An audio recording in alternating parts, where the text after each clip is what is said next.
Hey guys, it's been a while, but I'm glad to be back. I've been on a hiatus, mostly focusing on my coding journey and my side projects, but I'm super excited to talk to you more about software, coding, and technology.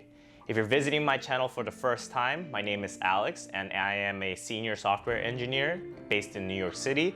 I took a non-traditional route of learning how to code by attending a boot camp school.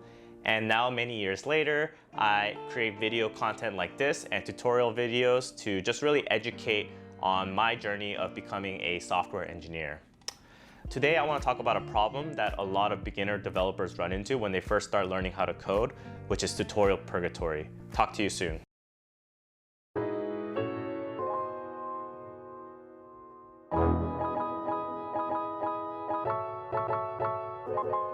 So what is tutorial purgatory? Tutorial purgatory often happens when you find yourself wanting to learn a new language or framework. You do your research and find the best tutorial videos on YouTube or Udemy in hopes that one day you can apply it to your application. But if you're not careful, you can find yourself spending way more time watching videos and tutorials than you really should. You'll finish a tutorial on Udemy, and at the end, you ask yourself, now what? Tutorials are structured in a way that you don't make mistakes. It's a great way to feel like you're making progress, and if I had to compare it in layman's terms, it's like turning in a test without checking your work and just getting 100%. The biggest problem with tutorials is that you feel like you accomplished a lot, but realistically, how much of that information did you actually retain that you can apply to your projects? When you're in tutorial purgatory, you're going through the lessons for the sake of learning, but you end up not having the confidence or the structure to apply to your own projects. So how do you get out of tutorial purgatory? I narrowed it down to 3 steps. The first recommendation is overcoming your fears of failure.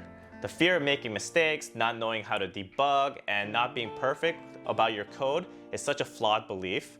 Even as a senior dev, I'm not writing perfect code right off the bat. I make mistakes, I write console logs, I read the errors, I sometimes don't even understand the errors, and then I go on Google or Stack Overflow, and eventually I solve the problem.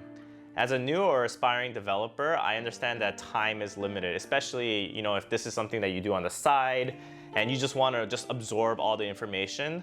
But with coding, it requires a little bit more investment in terms of just spending hours and hours of your time on something that was a very small problem. This notion of a happy path that tutorials provide you is not ideal because it doesn't prepare you to handle mistakes along the way.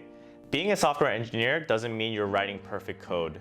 If anything, it's about being able to adapt to different circumstances or how to handle different types of errors. You have to be able to make mistakes and learn how to read the errors properly. Otherwise, you're not really experiencing what it really means to be a software engineer. Overcoming your fear is the first hurdle that you need to jump over to really get out of tutorial purgatory.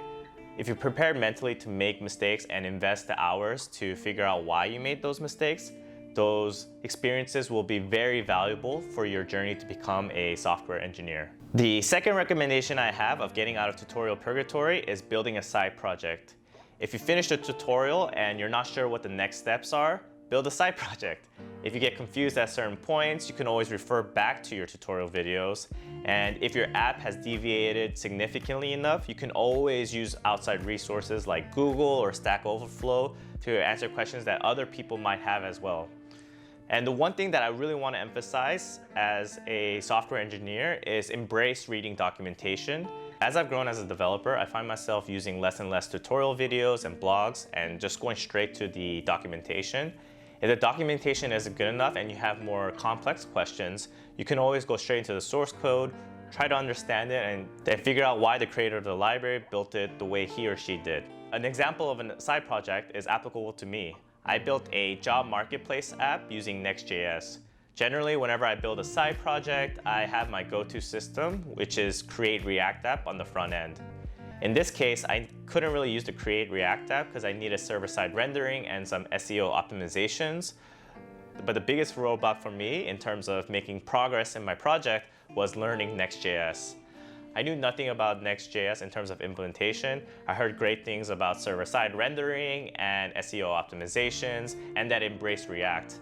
I was really contemplating going through the Udemy route, but instead I decided to just go to their documentation and their website, took a 30-minute tutorial, and after that, just decided to start a project. Don't get me wrong, this was not easy. Setting up a Next.js project, figuring out how to manage SSR versus client-side routing, data fetching, handling images. I can go on and on about how this tutorial didn't cover everything, but instead of equipping myself with all this knowledge prior to starting the project, I just learned as I went.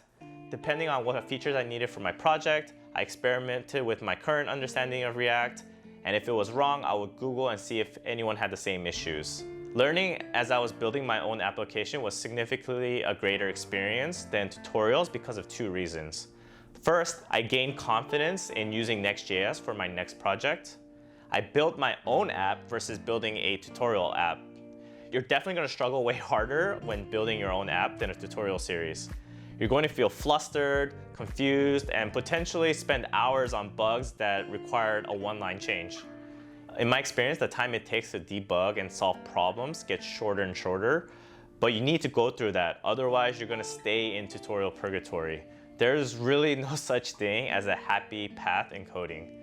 The last point I want to talk about is asking for help. Leverage your friends that are experienced developers, go to meetups, and most importantly, use Google or Stack Overflow. I know I mentioned it a few times in the previous points, but it really is important to know that there is a community out there of software developers who have the same questions that you might. We live in a world where communication is global and a lot of people want to help. To summarize, getting out of tutorial purgatory requires 3 steps. First is overcoming your fear of failure. 2, build a side project. And 3, ask for help. The 3 points I make to get out of tutorial purgatory is not rocket science.